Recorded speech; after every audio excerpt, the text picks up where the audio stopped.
변방에서 오랫동안 일을 갈면서 네. 해왔던 사람이에요. 거기에 본인은 항상 바깥에 있었잖아요. 그렇죠. 그러다가 어느 날 갑자기 지금 이제 당을 장악한 거지 않습니까? 네. 이 변방에 있다가 중앙을 장악한 분들의 대부분 심리는 끊임없이 변방을 또 의심합니다. 그리고 중앙 내부에 자기의 반기를 드는 사람을 의심할 수밖에 없어요. 컴플렉스입니다. 컴플렉스가 좀 이게 있을 수 컴플렉스예요, 컴플렉스.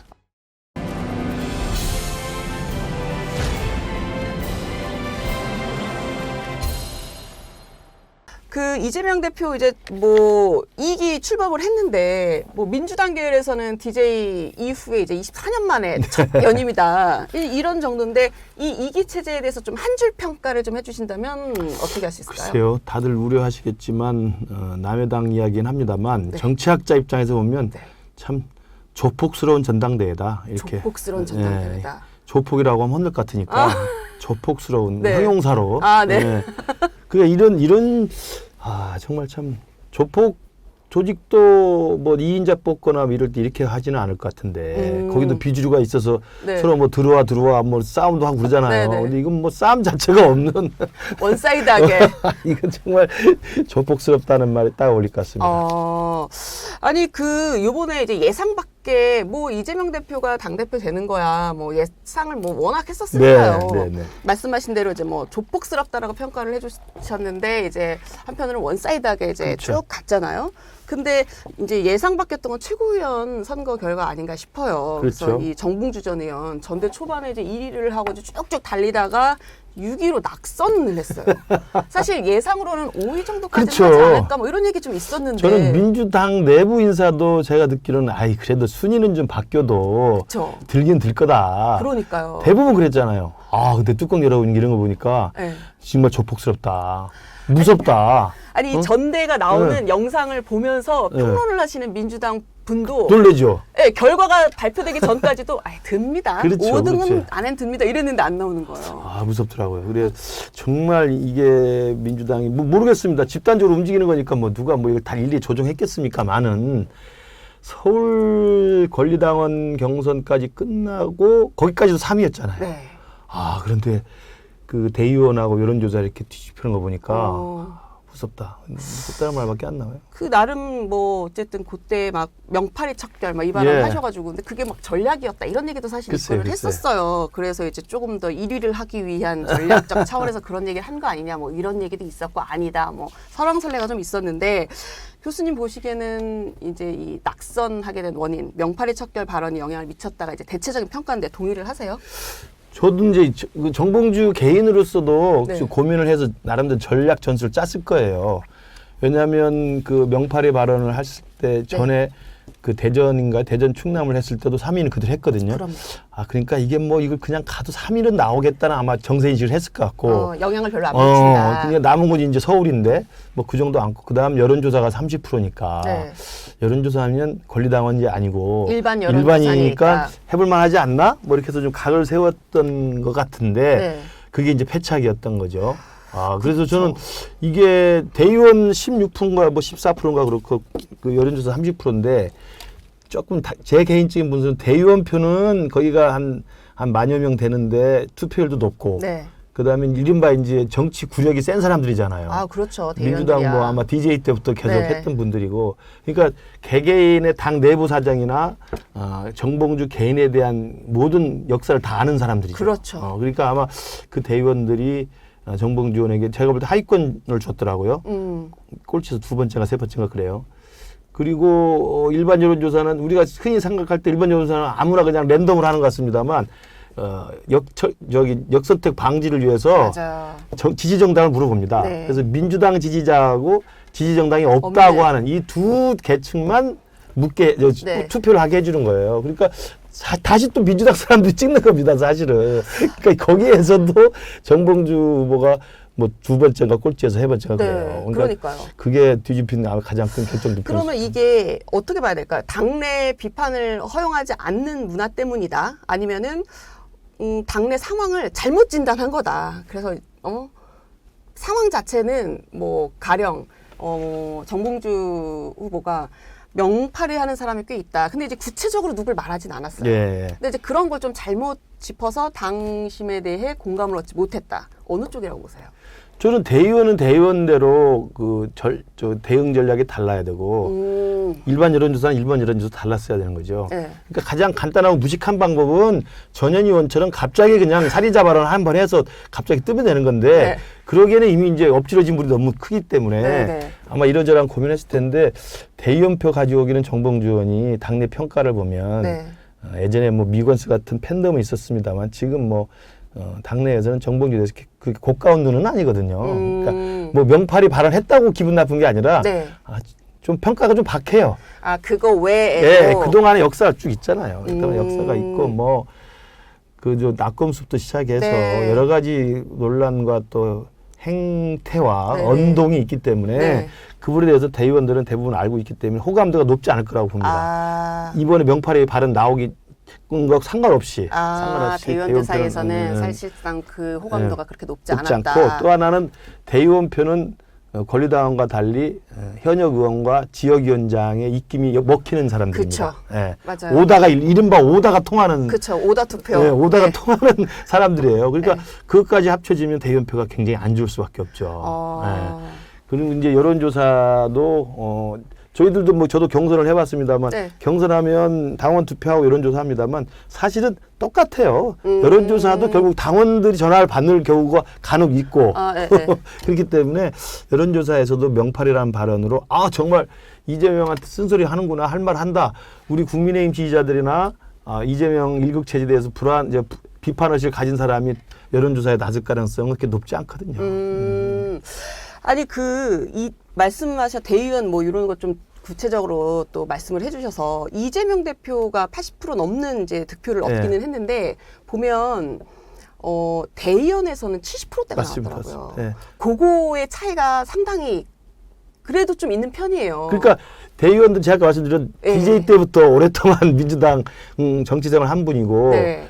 당내 모든 상황과 역사를 아는 분이죠. 그러니까 네. 이재명도 별로 좋아하지 않고 네. 그렇다고 정봉주도 좋아하지 않는 어, 모든 걸 다 아는 사람들이기 때문에 그러니까 당원 그리고 일반 여론조사에서는 80%를 넘게 예. 이재명 대표가 득표를 얻었지만 대의원에서는 70%대를 받았다라는 거는 나름 의미가 있다. 그렇죠. 그게 광주 호남에서 이재명 대표 득표율이 상대적으로 낮은 이유랑 비슷합니다. 그렇죠. 거기는 예, 투표율도 떨어졌었고. 그렇죠. 투표율도 낮고 득표율도 낮고 네. 그리고 대의원 득표율이 상대적으로 낮은 것도 네. 정통 민주당 오랫동안 민주당에 몸담았던 분들이 이재명 대표에 대해서 이렇게 적장자를 보지 않는 경향이 상당히 있죠. 아니 그래서 그런 것 때문에 사실은 김두관 후보가 출마 선언을 했을 때요. 김두관 후보가 가지고 있는 이 득표율에 대한 기대를 조금 했었던 분들이 있어요. 당내에서도 소위 말해서 이제 뭐 비주류계, 비명계 의원들이라는 분들을 만나보면 그분들 중에서는 이제 일기 전대 때 예. 박용진 전 의원이 받았던 표보다 더 받을 것이다라고 얘기하시는 분들도 있었고 뭐 저희 여기 이철희 전 수석도 30% 정도 예측하셨었거든요. 근데 지금 12.12% 나왔어요. 그래서 이철희 수석 전략가가 틀릴 정도면 정말 민주당의 당심 있기가 쉽지 않은 거죠. 그러니까 대체적으로 다 적중하셨거든요. 네, 예측이. 그럼요. 이철희 수석은 저도 인정하는 몇 안 되는 고수 중에 한 분이죠. 네. 그래서 이철희 수석은 매주 나오지만 저는 매주 못 나옵니다. 실력이 없어서. 그래도 이 가끔 김근식 이 코너 만들어졌잖아요. 예, 감사합니다. 그래서 저는 이철희 수석조차도 정확히 읽지 못한 그 이른바 민주당 강성 당원들의 움직임 그리고 이제 그 득표율이 낮은 데다가 그 이른바 개딸이라고 불리는 분들이 네. 집단적으로 모여서 어떤 방향을 딱 잡아놨기 때문에 네. 이재명 대표에 비해서 김두관 후보가 많이 못 나오고 네. 또 하나는 대세가 결정됐으니까 많이 못 나온 것도 있지만 또 하나는 김두관의 상표에 사실은 조금 그 취약성이 있죠. 네. 그러니까 박용진 정도면은 사실은 서울 출신이고 네. 또 서울에서 오랫동안 정치를 했고 네. 그다음에 계속 당내에서 일관되게 비주류로서 쓴소리 해왔잖아요. 그렇죠. 그러니까 상품성이 있는 거죠. 그다음에 인지도도 있고. 근데 김두관 후보 뭐 경남지사를 했습니다만 네. 많이 할 것 같지만 인지도 저보다 낮을걸요. 그래요? 네, 높지 않아요. 그리고 또 하나는 그 이번에 전당대회에서는 정말 이재명 대표한테 비주류로서 저항을 했지만 네. 그 전까지는 또 이재명 대표하고 굉장히 또 가깝게 이재명 대표를 호위하는 발언도 많이 했어요. 일기 때. 네, 그렇기 때문에 다 알거든요, 그걸. 그래서 일기 때 좀 지원 사격하고 그럼요, 이랬던 그럼요. 모습들이 있는데 예. 2기 전대에서 각을 세우는 갑자기 거에 대한 그러니까 이게 뭐지? 이제 이렇게 되는 거죠. 마치 정봉주 후보가 그렇게 치명파리를 자기가 가장 앞장서서 하더니 갑자기 치명파리를 욕하니까 대전 이게 뭐지? 충청 전대 이후에 갑자기 태세 전환이 그렇죠. 되는 느낌이 드는 것과 비슷하다. 그렇죠. 그러니까 박용진에 비해서 김두관 상품이 네. 그렇게 상품성이 높지 않았던 아, 거죠. 네. 그렇지 않아도 그걸 여쭤보려고 했는데 이렇게 될 경우에 이제 민주당 비주류들이 힘이 좀 떨어지는 느낌이잖아요. 상당히. 그렇죠. 그랬을 때 이 민주당을 이제 견제할, 그러니까 이재명 대표 체제를 견제할 비주류 세력이 사실상 소멸한 것이냐, 아니면 아니다 전대 주자가 좀 달랐다면 말씀하신 이제 교수님 말씀하신 상품 예. 상품 좀 달랐다면 결과가 달랐을 것이다. 때문에 이후 뭐 가령 뭐 김경수 전 지사 뭐 복권됐으니까요. 그런 새로운 세력으로 인해 비주류가 다시 한번 이제 조금 룸을 만들 기회가 있을 것이다. 어떻게 보세요? 저는 높지 않다고 봅니다. 아, 높지 않다고 보세요. 이미 공천 과정에서 비명 행사 다 했고 이번 전당대회에서 정봉주가 떨어지고 전현희가 되고 김민석이 되는 이번에 1등부터 5등 전부 보세요. 김민석 저 하위권에 있다가 갑자기 이재명 대표가 네, 낙점해서 올라왔고 1등했고 전현희 하위권에 있다가 살인자 발언 한 번으로 갑자기 됐고 그다음 한준호 그 정봉주를 가장 앞서서 욕을 했던 사람이고 그다음 김병주 이 정신 나간 국민의힘 네. 의원해서 또 갑자기 뜬 분 아닙니까? 그러니까 그런 식으로 이게 이제 표가 갈리기 때문에 네. 저는 이번에 또 무슨 뭐 초일행가 네, 초일에 이제 모이기 시작합니다. 이제 비명계에 떨어진 분들 네, 강병원 전 뭐 의원 모이고 그렇다는데 그 초일회는 그냥 초일회로 그냥 그렇게 있을 거예요. 그러니까 별로 힘이 없을 거고. 그냥 뭐 그러면 에이 그다음에 이제 김경수 이번에 복권되면서 김경수 전 지사에 대해서 많이 이야기를 하는데 제가 김경수 지사를 개인적으로 예전에 이제 학교 다닐 때도 제가 후배였으니까 경수가 네. 후배였으니까 알고 봅니다만 그렇게 구심점이 될 만한 그 리더로서의 성품이 아니에요. 아, 그래요? 네. 근데 이제 또 뭐 감옥도 갔다 오시고 그리고 저번에 이제 외국에 갔다가 다시 한번 들어오셨던 적 있잖아요. 네, 그때 이제 만났던 사람들 얘기를 좀 들어보면 네. 어느 때보다 권력 의지가 강하다 이런 얘기가 있기도 하더라고요. 물론 사람은 바뀌죠. 문재인 대통령도 처음에 대통령 비서실장으로 갑자기 이제 노무현 대통령 서거 이후에 호출돼가지고 한번 대선에 나왔지만 그쵸, 끌어졌잖아요. 그때, 2012년. 그렇죠. 그때는 권력 의지가 전혀 없었거든요. 하기 싫어한다는 하기 싫어하는 게 얘기가 끌려 나온 거야. 정치판에 팽배해 많았죠. 경수가 비슷해요. 그런데 이제 모르죠. 그 다음에는 또 권력 의지가 굉장히 강했잖아요. 문재인 대통령이. 그렇죠. 두 번째 할 때는 네, 상당히 네, 체계적으로 준비를 하고 그렇죠. 권력 의지를 보였죠. 그러니까 그런 걸 보면 뭐 김경수 전 지사도 뭐 바뀔 수도 있지만 그럼 일단 한번 해보고 실패해봐야 그 다음 되는 거지. 일단 당대표도 한 번 안 했고 네. 한 게 국회의원하고 이제 경남지사가 네네. 다거든요. 그리고 스타일이나 이 성격이나 성정이나 성품이 참모 비서 스타일이지 주군이나 지도자 스타일은 아니에요. 아, 그래요. 뭐 새로운 리더십 스타일이다 뭐 이런 아니에요. 고개를 절레절레. 모르겠어요. 제가 틀릴 수도 있고 제가 뭐 제 앞가림도 못하는데 제가 뭐 그걸 맞히겠습니까?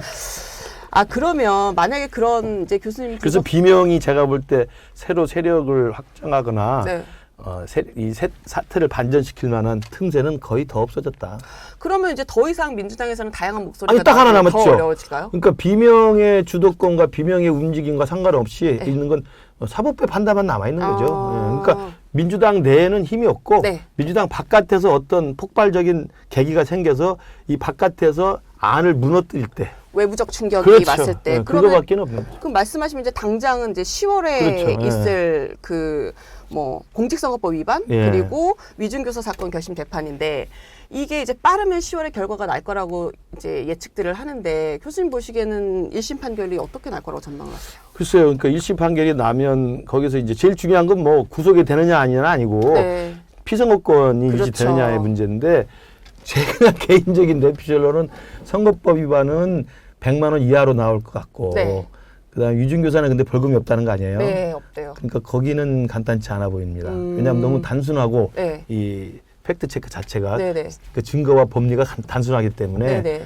오히려 위중교사에서 근거용 이상이 나오면 1심에서 네. 그러면 민주당은 이제 외부의 충격 앞에 놓이는 거죠. 네. 네. 만약에 그러면 말씀하신 대로 위중교사에서 교수님 말씀하신 대로 나오면 민주당 내에서 조금 자중질환 아니면 조금 뭐 좀 내부 분열 이런 게 있을까요? 아니면 그럼에도 불구하고 야 이거 1심이다. 그렇기 때문에 우리 단일 대우로 빨리 이제 가야 된다. 이런 분위기로 그렇죠. 바뀔까요? 그러니까 1심이니까 또 3심까지 가는 우리나라 무죄 대한민국 추정의 헌법에는 원칙이 3심제니까 있으니까, 그렇죠. 예. 할 거고 뭐 이게 적들의 정적 죽이기다 이렇게 하겠죠. 네. 뭐 그건 그 다음에 이렇게 나올 텐데 그래도 이제 속으로는 준비를 하죠. 안 아, 하겠어요? 1심하면 네. 2심은 아마 4개월 안에 네. 해야 될 겁니다. 그러면 연말이나 연초면 나오죠. 그럼 3심 뭐 길게 끌어봐야 6개월 안에 나올 거 아니에요? 아. 그럼 내년 하반기, 내년 네. 여름쯤이면 나오는 거예요. 어, 3심이. 네. 그렇지 않겠어요? 그러면 뭐 이미 이제 그때는 되돌이킬 수 없는 상황인데. 플랜 B에 대한 고민들을 그럼요, 다 그럼요. 머릿속에서 네. 할 것이다. 그러니까 그 1심 판결의 외부적 충격 플러스 김경수의 귀국 뭐 이것들이 좀 이렇게 서로 결합하면서 네. 일정한 틈새가 보이면 네. 어떻게 될지 모르겠습니다만 지금 뭐 지금 공고하다. 공고하니까 공멸할 가능성이 있는 거지. 공고하니까 공멸할 네. 가능성이 있다. 대비책이 없으니까요. 네.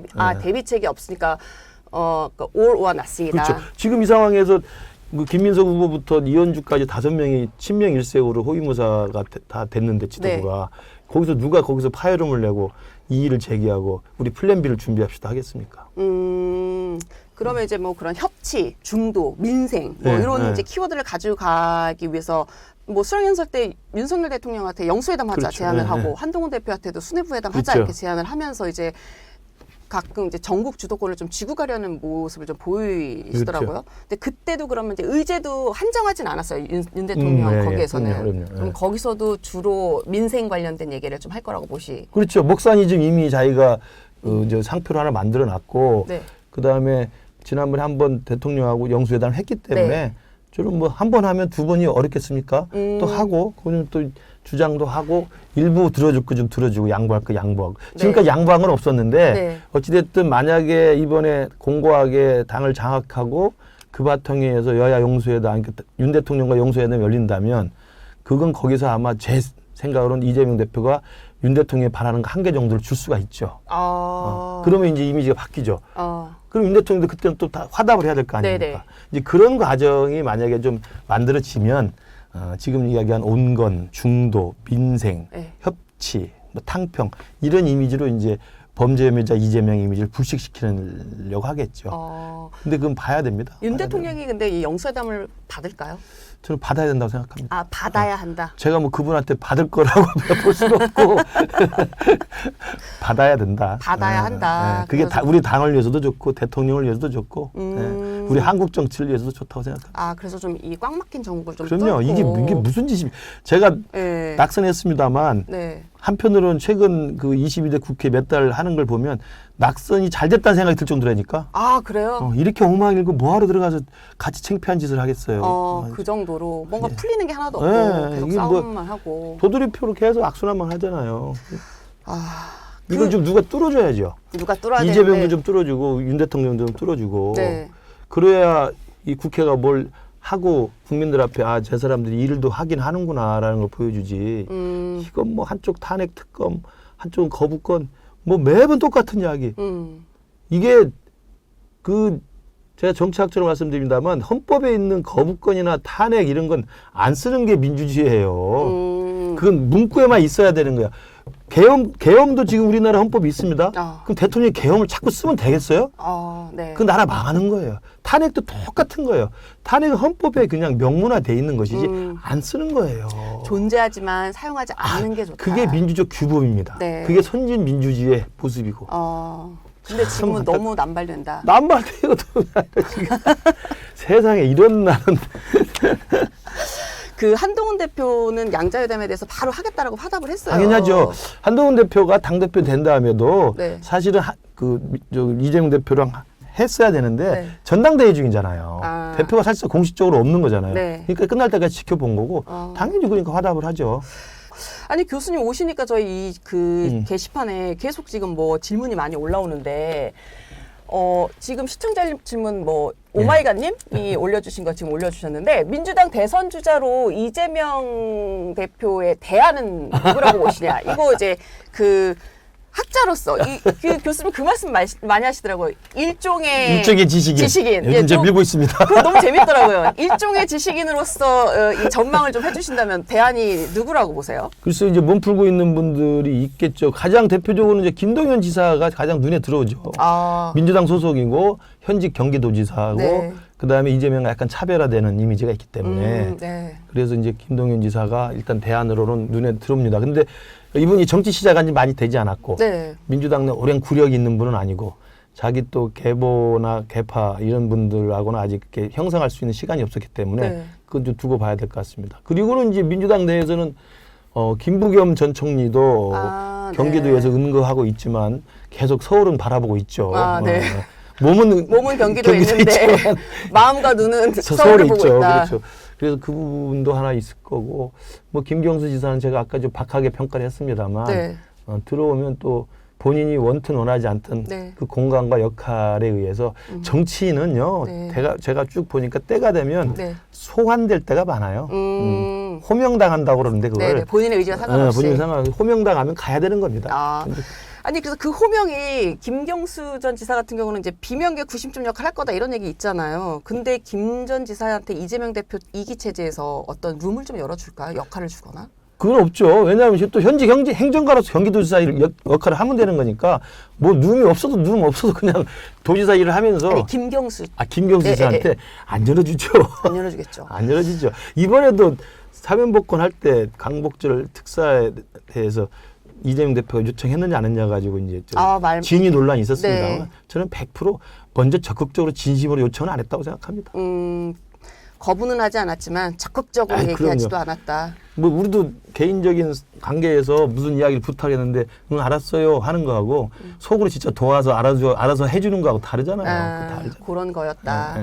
아니 김동연 지사 아까 조금 말씀하시다 말았는데 그 김동연 지사가 이제 민주당 내에서는 사실은 광역단체장 중에서는 네. 서울이 이제 국민의힘이 그렇죠. 서울시장이 있기 때문에 제일 큰 이제 경기지사란 그렇죠. 말이에요. 근데 이재명 대표 1기 체제에서는 너무 그 경기도 지사로서 당에 와서 역할할 수 있는 목소리 낼 수 있는 룸을 너무 안 열어줬다라는 평가를 하시는 분도 계시더라고요. 그렇죠. 그리고 이제 개딸 쪽에서도 일부 또 비판도 많이 했고. 그래서 이게 이제 경쟁자에 대한 견제다. 근데 그렇게 교수님도 보세요? 그렇죠. 그러니까 이재명 대표는 제가 모르겠어요. 아까 이제 이번에 압도적으로 됐으니까 무슨 뭐 협치, 탕평, 뭐 온건 중도로 가는 게 정석이라고 제가 말씀드렸지만 그건 두고 봐야 되는 게 이분의 삶의 역정, 이분의 성정, 네. 이분의 역사 네. 이런 걸 보면 사람이 한순간에 바뀌지 않거든요. 제가 아무리 유튜브에서 막 분위기를 열어줘도 말을 함부로 못하는 게 일종의 지식인이기 때문에 그런 거예요. 몸에 배어있기 때문에. 저 그거 워딩 너무 좋아요. 사람이 쉽게 바뀌지 않아요. 네. 유튜브를 해도 말은 우리가 세게 쓸 수가 없는 거죠. 네. 그렇기 때문에 저는 이재명 대표도 잘 아시잖아요. 그 검정고시 출신에. 그렇죠. 그다음에 열심히 공부해서 정말 어렵게 뭐 어려서 삶이 공공했던 건 다 아는 거고. 그래서 이제 변호사가 돼서 성남이라는 그 지방 도시에 가서 변호사로서 전전긍긍하면서 정치의 꿈을 키워왔던 분 아니에요. 네. 계속 떨어졌죠. 그렇죠. 떨어졌죠. 그건 뭐냐면 변방에서 오랫동안 일을 갈면서 네. 해왔던 사람이에요. 그리고 그 변방에서 떨어졌을 때 네. 여의도 민주당의 중앙 세력은 네. 이른바 친 DJ 그다음에 친노 뭐 이렇게 해서 쭉쭉 주류 세력이 계속 자기들 주류를 만들어가면서 네. 해왔잖아요. 거기에 본인은 항상 바깥에 있었잖아요. 그쵸. 그러다가 오늘 갑자기 지금 이제 당을 장악한 거지 않습니까? 네. 그러니까 이 변방에 있다가 중앙을 이 장악한 분들의 대부분 심리는 끊임없이 변방을 또 의심합니다. 그리고 중앙 내부에 자기의 반기를 드는 사람을 의심할 수밖에 없어요. 그게 쉽게 주지 않습니다. 생존을 위해서. 그게 몸에 배어 있는 거죠. 몸에 배어 있는 거예요. 옥자는 그 말씀 하시더라고요. 그 교수님 말씀하신 그 맥락이기는 한데 김경수 지사 같은 경우에 가령 뭐 친노 친문의 적자. 근데 이제 이재명 대표 같은 경우에는 적자는 아닌 거에 그렇죠. 대한 마음의 그 어떤 그 컴플렉스입니다. 컴플렉스가 좀 그게 있을 수 컴플렉스예요. 컴플렉스. 어. 네. 컴플렉스가 사람들이 어떤 결심을 하게 만들 때는 예. 어려운 고민을 끝에 결심할 땐 결국 컴플렉스가 작동합니다. 그래요. 심리적으로. 이렇게 당을 장악하고 80% 이상 거의 90% 육박하는 득표를 얻었는데도 마찬가지입니다. 아, 그리고 그래요? 당장 그 컴플렉스가 장난이 아닌 게 네. 지난번 그 영장 실질심사에 체포동의안 표결에 붙였을 네. 때 그 민주당에서 한 3, 40표 반란표 나와서 가결되는 거 보십시오. 네. 그걸 봤잖아요. 자기가 단식까지 해서 목숨을 걸고 쓰러져 있는데도 나를 법정에 보내? 그리고 그 법정에 보내는 과정에 당시 원내대표였던 박광원 원내대표가 네. 이른바 친이 쿠데타설도 있었잖아요. 그러니까 내가 1mm 틈만 보여도 이들은 나를 잡아먹을 수 있겠구나 이런 생각을 안 하겠어요? 그러니까 당내에서는 그때 그 사건 이후로 이재명 대표가 더 강경해졌다. 그럼요. 그리고 약간 그 포용의 문을 좀 더 그럼요. 좁혔다. 이런 평가가 그래서 있기도 하더라고요. 자객공천 비명행사 시키고 네. 압도적으로 연임 도전해서 이게 사실은 민주정당에서 할 일은 아니지 않습니까?